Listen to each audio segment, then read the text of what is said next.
Muli tayong bumalik dito sa ating paksa na ating sinimulang pag-aralan noong nakaraang linggo, hapon, at atin pong tapusin ito ngayong araw na ito. Ito ay pinamagatang kong On Being Born Again.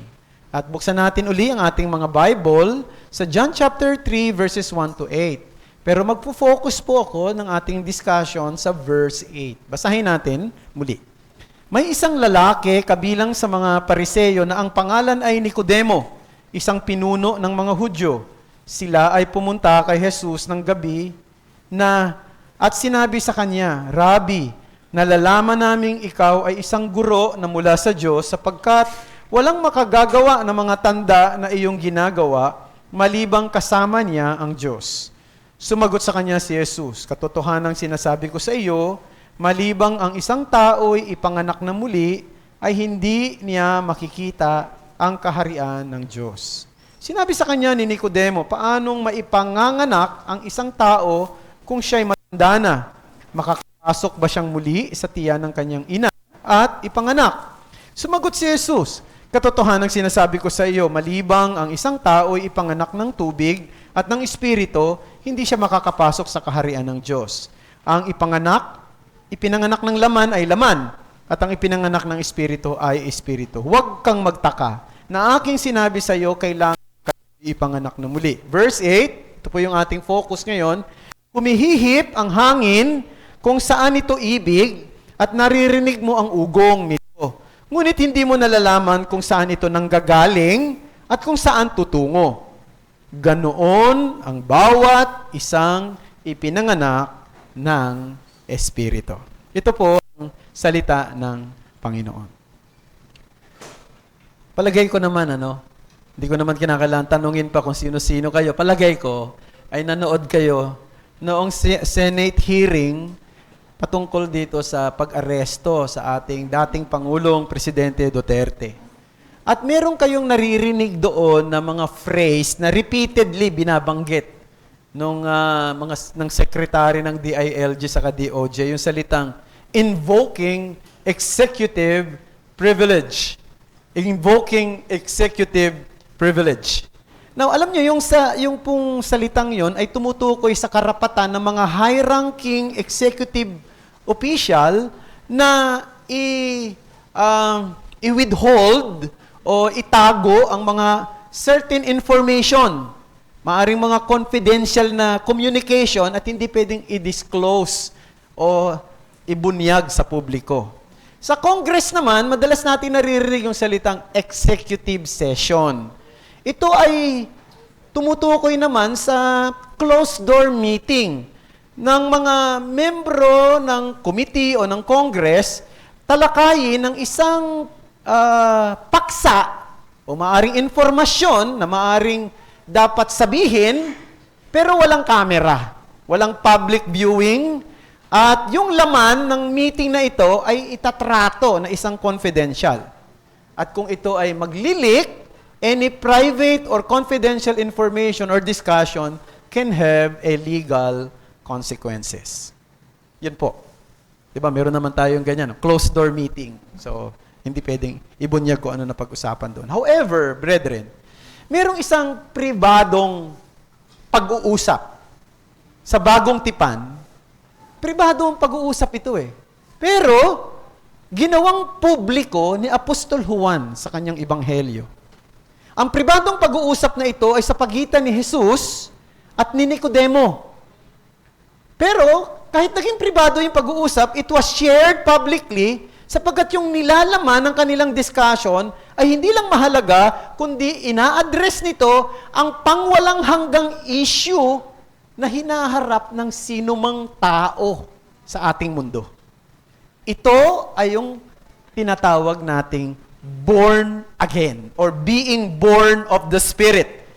At sabi ng Panginoong Jesucristo, at itong kapanganakang muli dong ito, ito daw ay siyang susi para ang isang tao ay makita niya o makapasok siya sa kaharian ng Diyos. So, kinakailangang sabihin, bagamat private ang usapan, kinakailangang ibunyag sapagkat mahalaga ito para sa lahat. Now, si Nicodemo, tulad ng pinag-aralan natin noong nakaraang Sunday, bumisita siya kay Jesus para magtanong siya doon sa mga tanda, mga himala na nakikita na at ginagawa ni Jesus sa paligid. No? Gusto niya siguro mag-inquire, ano ba itong mga himala na ito? Ano ba itong mga tanda na ito? Ito ba'y nagsasabi na ikaw ang Messiah? Pero alam niyo, biglang sinip ni Jesus Christ yung conversation to the most important topic. Ano yun? Yung topic ng kapanganakang muli. Yung diniscuss natin last week. No? At ano ba yung born again? Born again means receiving life from the Spirit. Ang pagtanggap ng buhay mula sa Espiritu. Sapagkat tayo ay makasalanan at bilang makasalanan, tayo ay mga patay espiritual. Ang isang taong patay espiritual ay walang kakayanan na tumugon sa anumang panawagang espiritual. Kaya nga, mali yung ginagawa ng iba ngayon at itinuturo na dapat daw manampalataya ka para ma-born again ka. Hindi tama yun. Bakit? Kasi, paano mananampalataya na siyang espiritual na aksyon ang isang taong patay espiritual? Kaya nga, ang dapat na maging malinaw sa isip ng marami, ang isang tao ay dapat maipanganak na muli muna bago siya manampalataya. No? Kaya di ba sinabi ko, kaya ko tinalakay ito dahil may nagtanong sa akin, born again ka ba? No? Yan, tanong eh. Yan, sabi ko, hindi. Kundi na born again. No? Kasi, sabi niya, may pagkakaiba ba yun? Oo. Kasi, pag sinabi mong born again ka ba, parang ang dating religion ang pinag-uusapan, relihiyon. Pero pag sinabi kong na born again ako, ito isang karanasan, ito isang experience ng isang tao.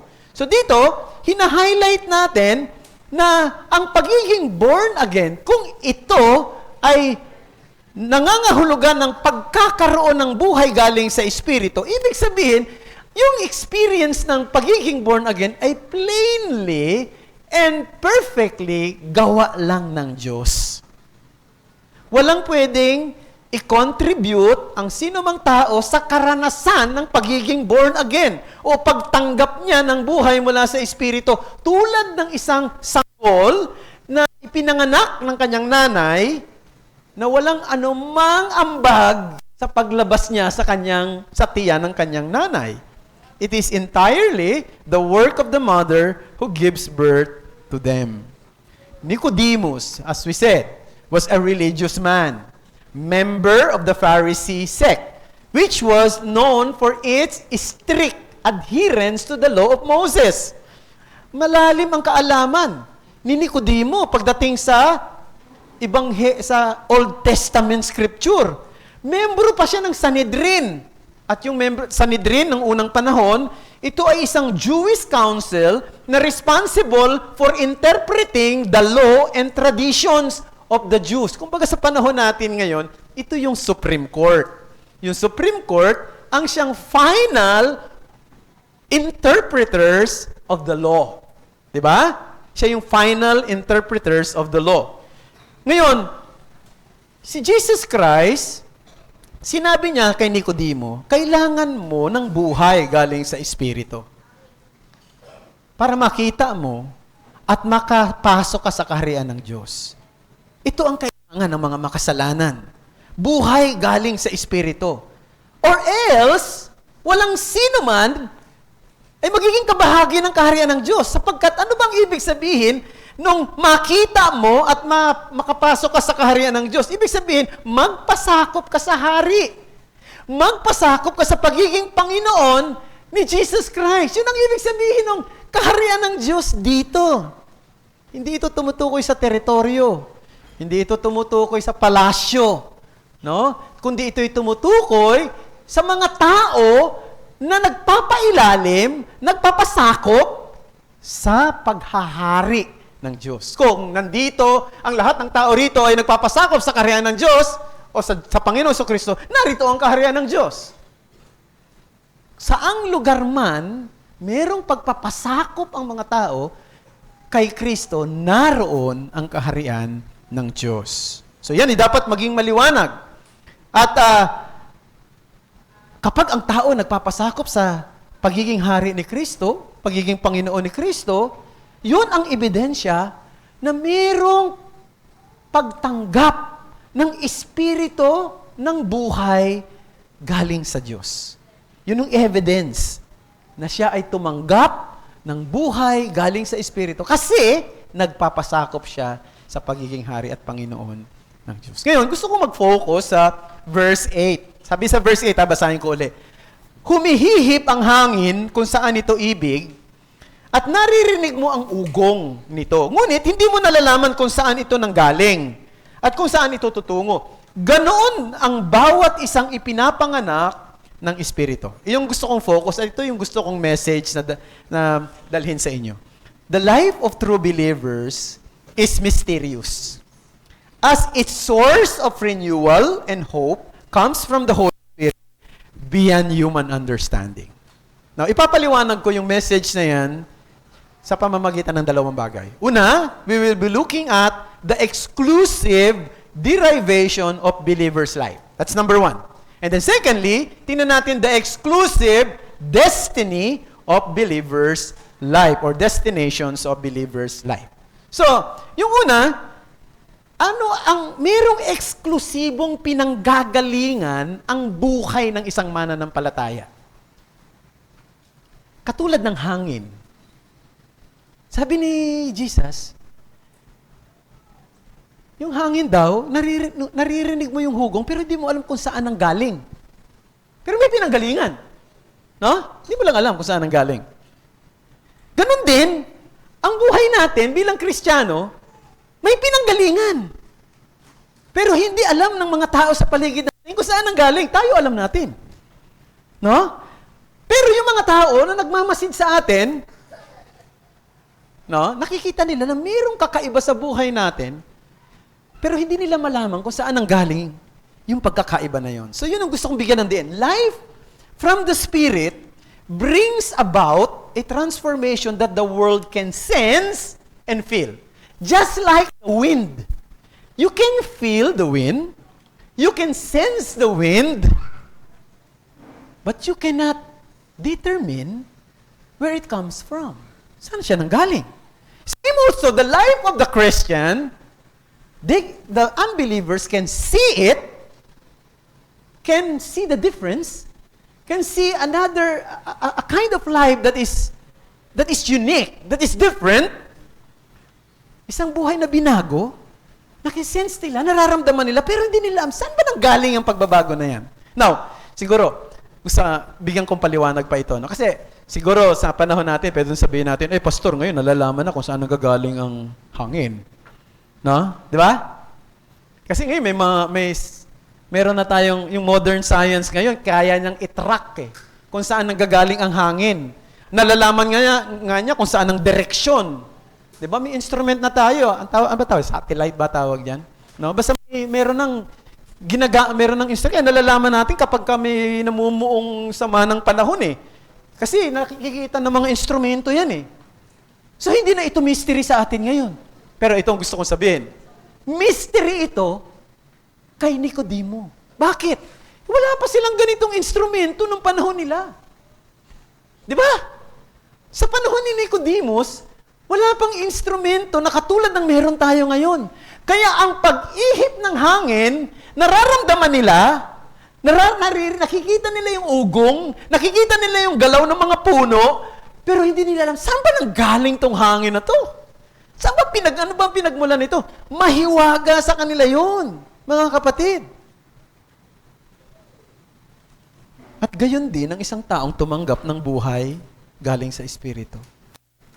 Ang mga tao sa ating paligid, mga hindi mananampalataya, maaaring nasisense nila, there is something unique, there is something new, may pagbabago sa taong ito na hindi ko maipaliwanag.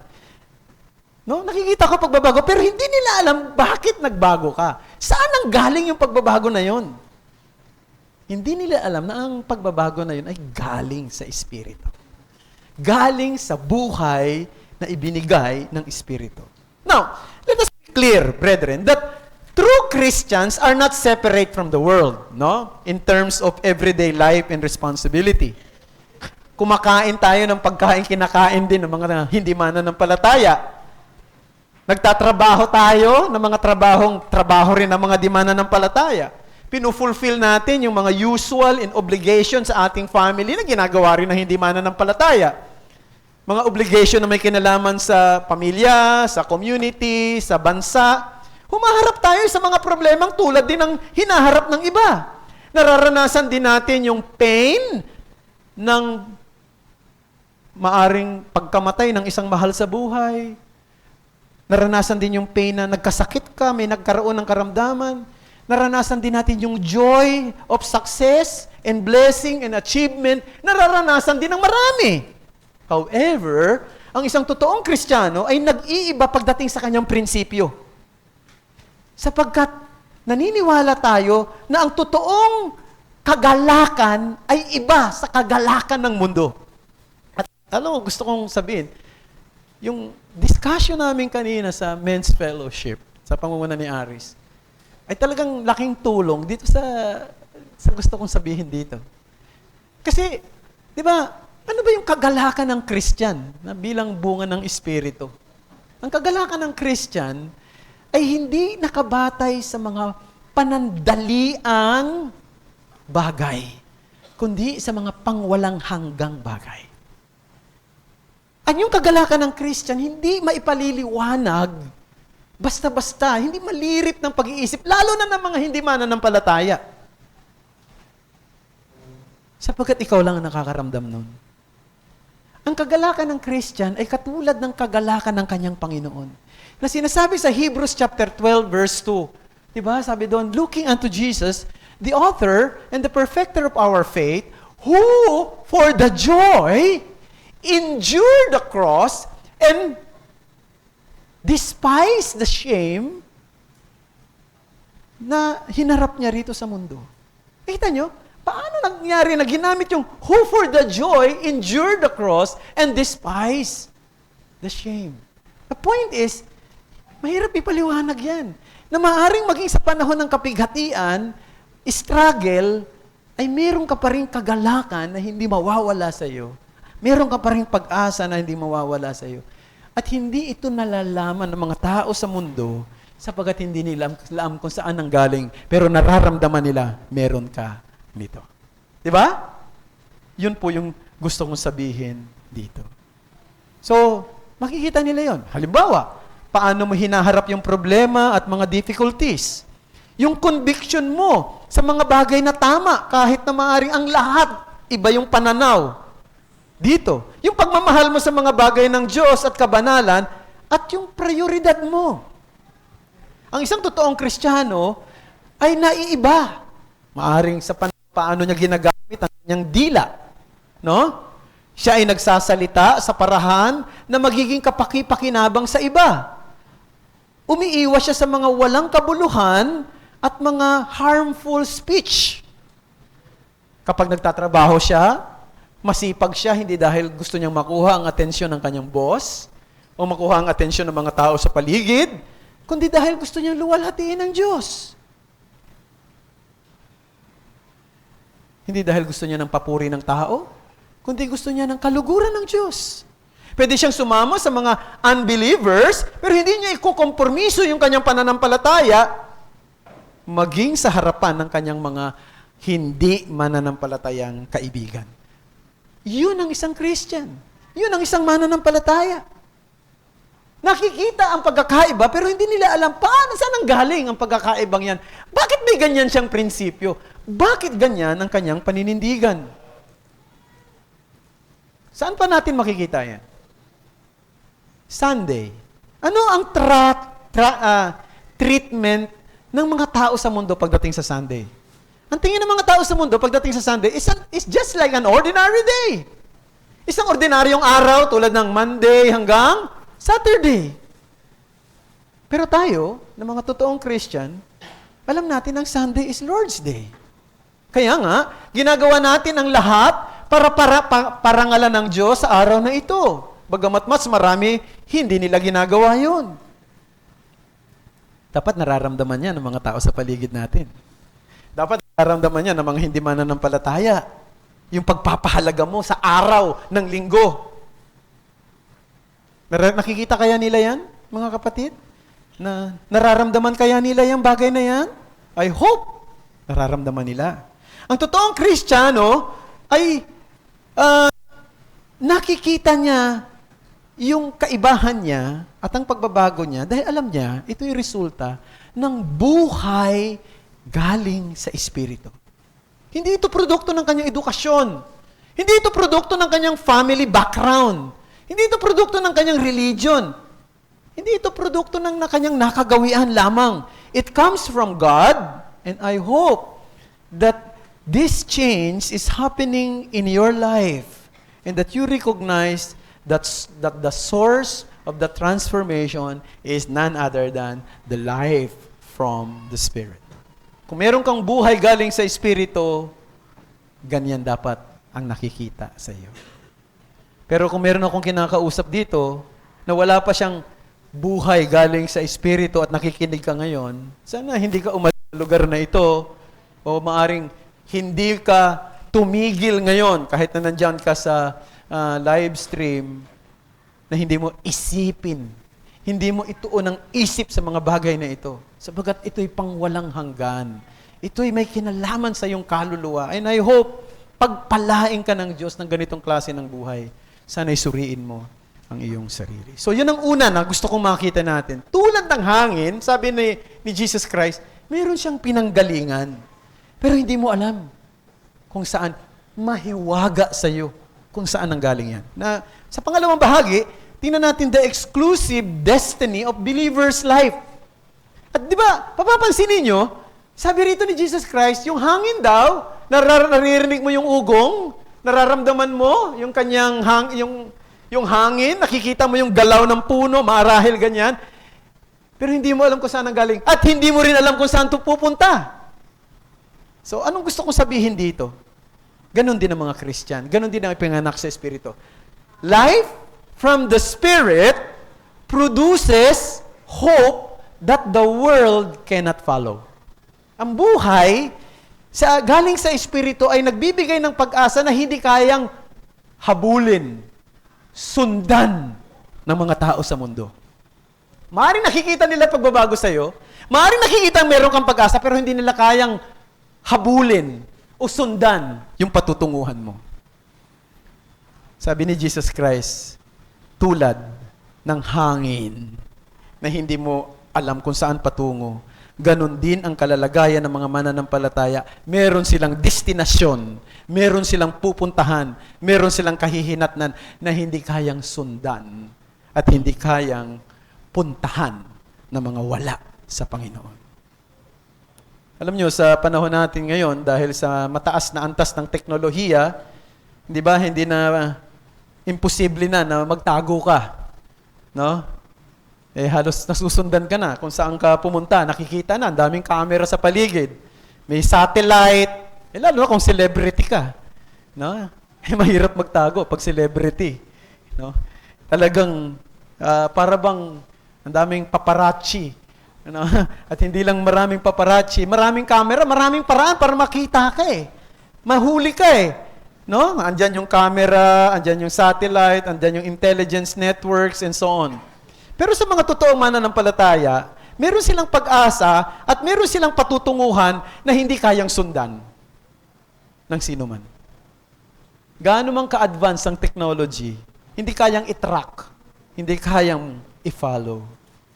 True believers have a unique hope, one that is different from the hope of the world. Ano ba yung pag-asa ng mundo natin ngayon?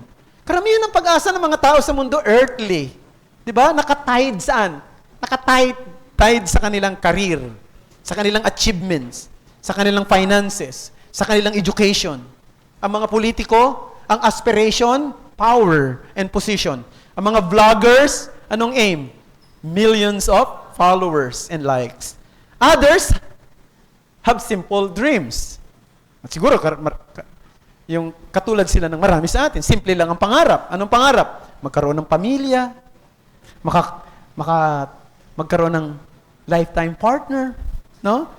Magkaroon ng sariling bahay, magkaroon ng disenteng trabaho, Pero itong gusto kong sabihin, gaano man kasimple at gaano man ka-spectacular ang pangarap mo, kung wala kang buhay galing sa Espiritu, maaaring ma-achieve mo ang lahat ng mga gusto mo. Maaaring maabot mo ang mga pangarap mo, pero mananatili ang pangarap mo ay walang eternal values.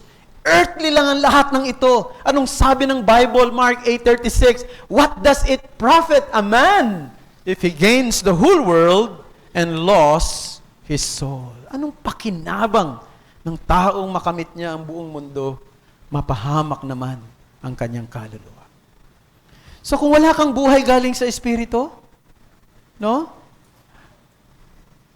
Yung patutunguhan ng mga taong ipinanganak na muli sa Espiritu, mananatiling hiwaga sa iyo. Hindi mo kasi masusundan. Hindi mo matatrack. Hindi ka makakapunta roon. So kung may nakikinig sa akin dito, na wala ka pa sa Panginoon, hindi ko mo pa natitiyak ang sarili mo kung ikaw ay born again na, hindi ka ba concerned dyan? Hindi ka ba nag-aalala sa kalagayan mo? Kontento ka ba na ang pag-asa mo ay magtatapos lang dito sa mundo? Hindi mo ba naiisip na kung ikaw ay wala sa kaharian ng Diyos, pag nasa labas ka ng kaharian ng Diyos, ikaw ay napaiilalim sa kaharian ng kadiliman. Ibig sabihin, patungo ka sa kapahamakan. Bakit hindi ka mag-pray ngayon na bigyan ka ng Diyos ng buhay? Bakit hindi ka manalangin? Panginoon, bigyan mo nga ako ng unawa patungkol kay Kristo at dun sa patungkol sa ginawa niya. Alam niyo, mga kapatid, mga kaibigan, hindi madamot ang Diyos sa mga taong humihingi ng kanyang awa. At sa mga mananampalataya na naririto ngayon, nararamdaman niyo ba yung bigat ng mga taong wala pa sa kaharian ng Diyos? Nakikita niyo ba yung sitwasyon nila? Baka nag-i-enjoy tayo sa maraming bagay. Siguro nag-i-enjoy tayo sa bahay natin, o nag-i-enjoy tayo sa trabaho natin, nag-i-enjoy tayo sa mga meron tayo, gadgets or what. O nag-i-enjoy tayo sa anak natin, nag-i-enjoy tayo sa apo natin. No? Diba? Katulad ko, nag-i-enjoy ako sa apo ko, syempre. Pero, kung ganyan lamang yung enjoyment natin sa mundo at wala tayong kabigatan sa puso natin sa mga wala pa sa Panginoon, may problema eh. Dapat nararamdaman natin yung bigat. Kasi maaaring yung mga membro, yung mga taong yan na wala pa sa kaharian ng Diyos ay mga magulang mo yan. Maaaring anak mo yan. Kapatid mo yan. Kamag-anak mo yan. Kaibigan mo yan. Kasamahan mo yan sa trabaho. O mga kapitbahay mo yan. Kung hindi nila mapapakinggan, at hindi nila yayakapin ang Ebanghelyo ni Kristo, nasa daan sila ng kapahamakan. Pag nakikita mo yung kanilang kalagayan at nabibigatan ka, hindi ba? Anong dapat mong gawin? Gagawin mo ang lahat? Sana makapakinig siya. Sana pinagpipray mo na sana dumating yung time, makakilala siya, lumambot ang kanyang puso, lumambot ang kanyang kalooban. Kasi patuloy sa pagtigas ito. No? Sana maranasan niya rin ang pag-asa na meron ka. Sana makapunta rin siya sa destinasyon na pupuntahan mo. Panalangin natin, nakahabagan siya ng Panginoon. Bigyan siya ng espiritu ng buhay sa mga taong patay hanggang ngayon. Sana i-grant ng Panginoon ang pagkakataong ma-share mo yung gospel sa Kanya. O kaya naman may mag-share na iba sa Kanya. Sana dumating yung time na hindi natigasan niya ang kanyang puso. Sana hindi niya makitang ito'y baliwala o hindi mahalaga. Sana dumating yung time na makita niya, ito ang kailangan ko. Ito ang pinakakailangan ko. Ang kailangan ko ay mapabilang sa kaharian ng Diyos. At ang mapabilang sa kaharian ng Diyos ay hindi mararamdaman ng isang tao hanggat hindi siya nagkakaroon ng buhay galing sa Espiritu. So yan ang ating ipag-pray, mga kapatid. Manalangin tayo. Salamat sa iyong mga salita na amin pong napagbulayan sa hapong ito. Naway isulat mo ito sa puso naming lahat bilang mga mananampalataya, bilang mga Kristiyano, ang makita namin ang kahalagahan ng isang tao ay magkaroon ng buhay galing sa Espiritu. Maintindihan niya ang ebanghelyo. Maunawaan niya na siya ay mapapahamak. Makita niya na kung wala siyang buhay galing sa Espiritu, siya ay napaiilalim sa kaharian ng kadiliman na mauuwi sa kanyang sariling kapahamakan. Gamitin mo kami, Panginoon, bilang instrumento. Gamitin mo yung mga tao na maaaring gagamitin mo para sa kanila, mga Christians din na katulad namin. Gamitin mo ang mga effort namin pagdating sa Bible study, pag-share, pag-tracts distribution, and many other things. Maaaring minsan, feeling namin walang nangyayari. Pero alam namin, ang trabaho lang naman namin, gampanan ng tungkulin ng mangaral, magturo, magbahagi, magpray. Ang trabaho namin ay hanggang doon lamang. At ang trabaho ng Banal na Espiritu, ang siyang tunay na magbibigay liwanag sa puso ng isang tao. Trabaho ng Banal na Espiritu na bigyan ng buhay ang isang taong patay. Trabaho ng Banal na Espiritu na bigay ang liwanag sa isang taong madilim ang pag-iisip. Trabaho ng Banal na Espiritu na pagkalooban ang taong ito ng kakayanang manampalataya kay Kristo. Panginoong Diyos, gusto namin maranasan at makita ito sa pamamagitan ng aming iglesia ngayon at sa marami pang mga panahon na darating. Ito ang aming dalangin sa ngalan ni Jesus. Amen.